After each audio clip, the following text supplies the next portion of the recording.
Look at this interesting aspect. Are you a man? Do you dream of getting into a company like CD Projekt Red, but you don't have the money? Well, we're sorry because the next edition of the scholarship and mentoring program is just starting, but only for women. Girls in the Game is a scholarship program aimed exclusively at women, primarily from small towns who dream of working in video game development. As part of it, high school students can receive money to cover the cost of education and development. So I was deeply moved when I read this. I was like, finally. I mean, it was time. It's 2024. It is current year. So I am so glad that CD Projekt Red is doing its part. And I was wondering, like, how can I do my part, though? Like, CD Projekt Red is working hard in order to make it better for women. And I'm thinking, like, what can I do? And then it came to me, how about I help them diversify their audience as well? So if I don't buy their games, if I refuse to buy their products, and if other men follow suit, then they will also have a higher percentage of women that are playing their games. So it is now our responsibility to help them achieve this beautiful future where their audience is also going to be 50% men and 50% women. Because when I look at various forums and I go on the internet, I look on Twitter, a lot of men are playing The Witcher.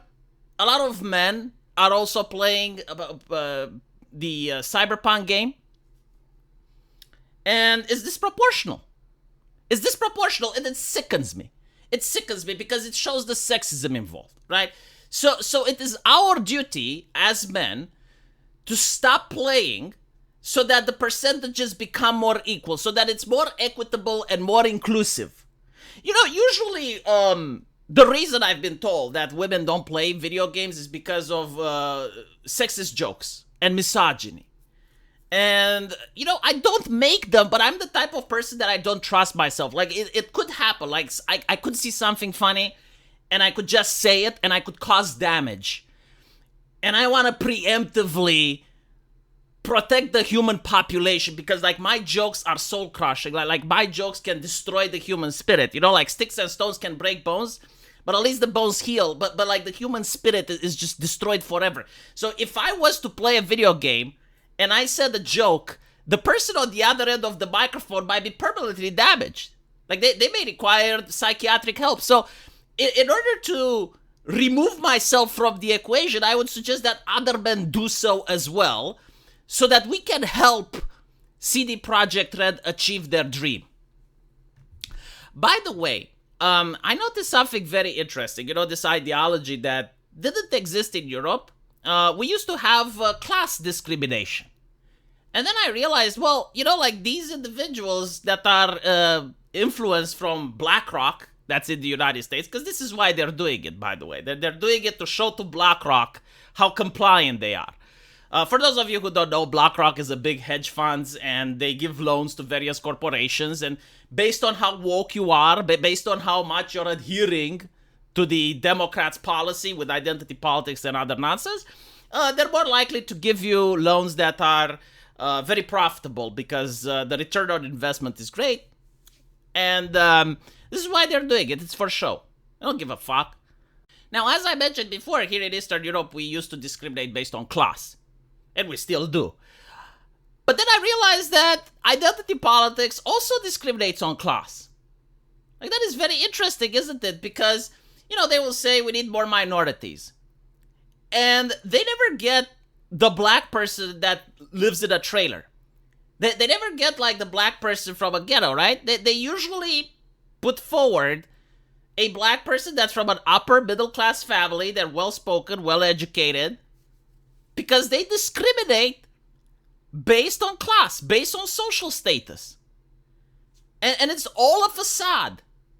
Like here in Romania, when we have scholarships, usually, the way we do it is to help the poor and the needy. So the scholarship would be based on what grades you have in school, and also based on your income.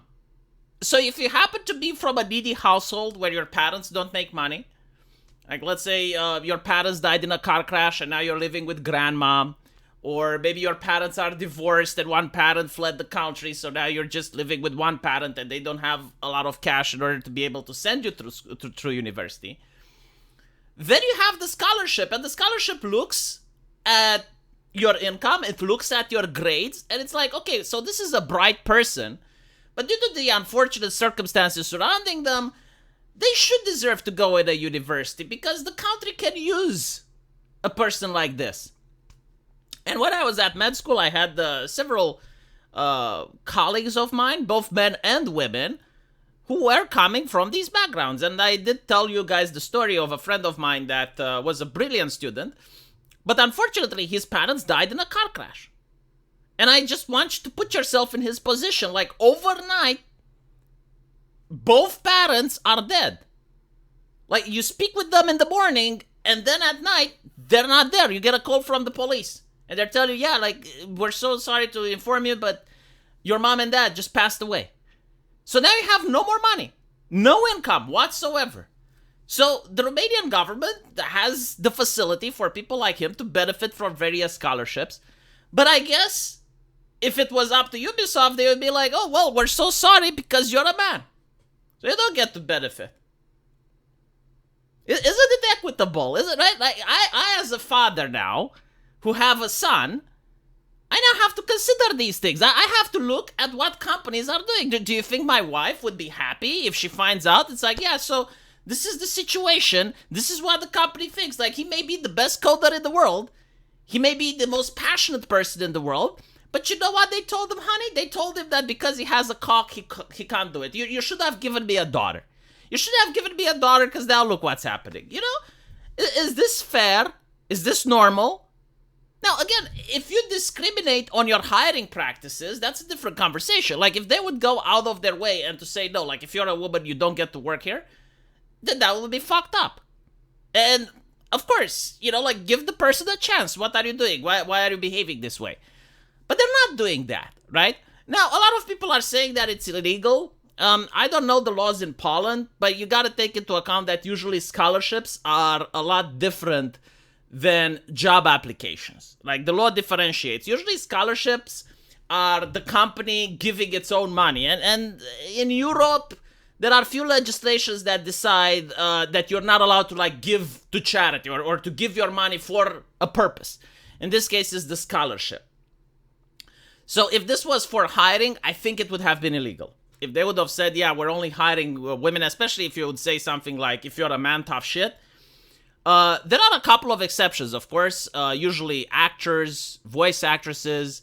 If you're hiring people for a nightclub, like if you're hiring people as waiters, you know, like that, there are certain exceptions where you're allowed to discriminate based on gender, and it's usually in favor of women, by the way. I don't even know if there is a job application that would discriminate and they would say we only need men. Like, from what I can think, no, there's usually job application that's only for women. Like, it's okay to discriminate if you're hiring for a babysitter, if you're hiring for a teacher, especially for the younger grades, if you're hiring for people that will work in a female-only gym, if you're hiring, there's like a lot of exceptions, yeah, but like I can't think of a single one where you can say, yeah, we're only hiring men. I don't think it exists. And I'm not even complaining, but at the same time, I don't have to support what CD Projekt Red is doing. So let me know what you guys think, and as usual, I will see you in the comment section. Take care.